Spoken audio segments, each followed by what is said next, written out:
Horkut, an elder Grottipux known for his wisdom and battle scars, sat by the crackling fire that illuminated the rocky cavern.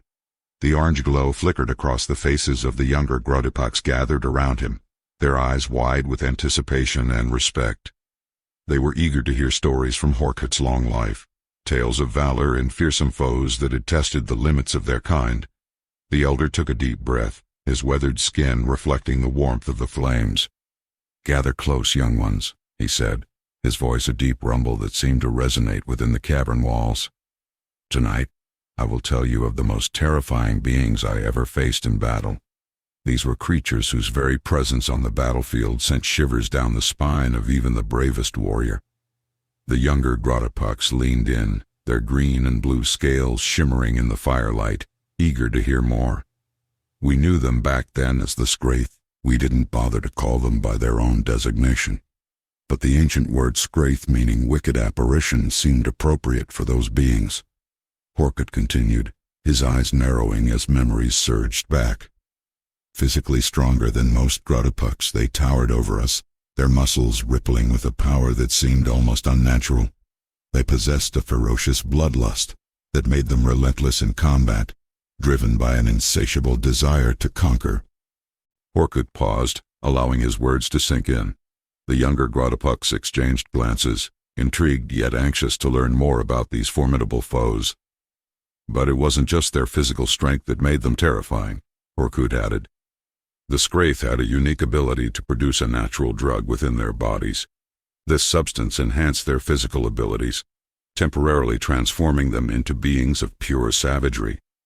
They could withstand excruciating pain, fight with unimaginable strength, and move with a speed that defied belief." The elder's voice dropped to a conspiratorial whisper, drawing the younger Grottipux closer. "Imagine facing a foe who can shrug off your fiercest blows, who becomes stronger the longer they fight. Their bodies fueled by this drug, they became frenzied monsters on the battlefield. But it was not chaos that guided them. No, their savagery was coupled with unparalleled discipline and training." Horkut's gaze turned distant, his mind wandering back to the battlefields where he had encountered the Scraith. "They fought like pack hunters," he said, gesturing with a gnarled hand as if orchestrating a symphony. Their movements were coordinated, each warrior knowing their place and role. To watch them in battle was like witnessing an artist at work, every action precise and purposeful.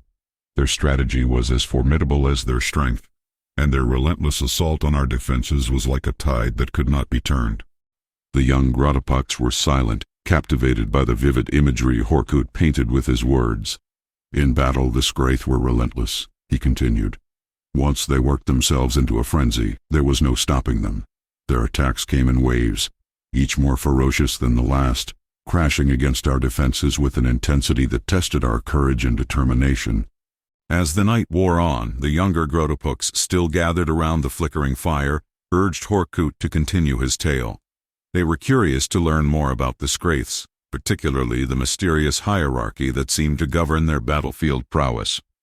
"The Scraiths," Horkut began again, his voice low and measured, "operated within a very well-organized military structure, a hierarchy that both puzzled and fascinated us.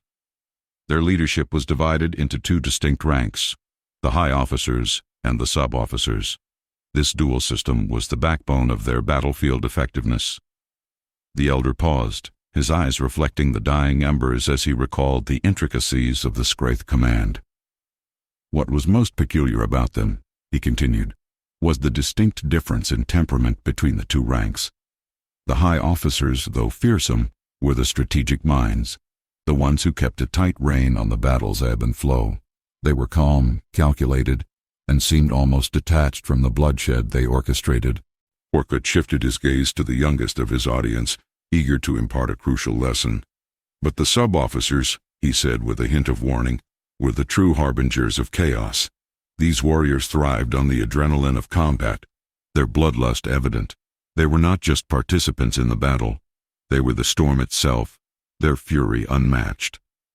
The younger Grottipux listened intently, aware that understanding this hierarchy could mean the difference between victory and defeat. Initially we believed that targeting the high officers would cripple their forces, Orkut admitted. After all, they were the ones issuing commands and maintaining order. But we soon discovered our mistake. Orkut's expression turned somber as he recounted the costly lessons learned. Once a high officer fell, chaos erupted. The sub-officer, freed from any restraint, would unleash the fury of his subordinates. What had been a coordinated attack turned into a frenzied onslaught, driven by an almost uncontrollable bloodthirstiness. He looked at the younger Grotipux, his eyes sharp with wisdom. It was then we realized the true role of the high officers. They were not merely leaders. They were the dam holding back a flood of violence. Their presence was the only thing tempering the savage instincts of their warriors. Without them, the Scraiths became wild, unpredictable, and infinitely more dangerous. Orkut's eyes glinted with a mixture of admiration and the residual fear that lingered from those days. It was said that the Scraith believed the battlefield was sacred ground, a place where only the strongest survived. Even among those savages they had a code of honor. We later discovered that even in war, they had laws and rules of conduct. It explained much as to how organized they were. To them, battle was a dance, a performance in which they excelled. And though we fought with all our might, their relentless spirit often carried them to victory. The elder's voice softened, and he looked around at the young Grotipux, who hung on his every word. Yet, despite their strength and savagery, they were not invincible. We learned to adapt, to understand their tactics, and to exploit their weaknesses. But so did they. Eventually they adapted their tactics to our new formations, as a dance partner would adapt to the music's rhythm. A sense of pride filled the cavern, as Orkut recounted the resistance that allowed them to repel the Scraith at first, a testament to the resilience and ingenuity of the Grotipux. It was not easy, he admitted. We paid a heavy price in those battles, but we emerged stronger and wiser. The Scraith taught us the importance of strategy, the power of unity, and the strength that comes from never giving up. Although we were eventually defeated, the Scraith were logical beings once the heat of battle had dissipated.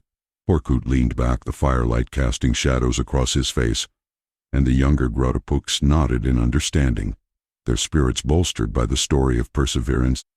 Remember this tale, young ones, Orkut said, his voice a gentle command. For there will always be foes that test our strength and courage.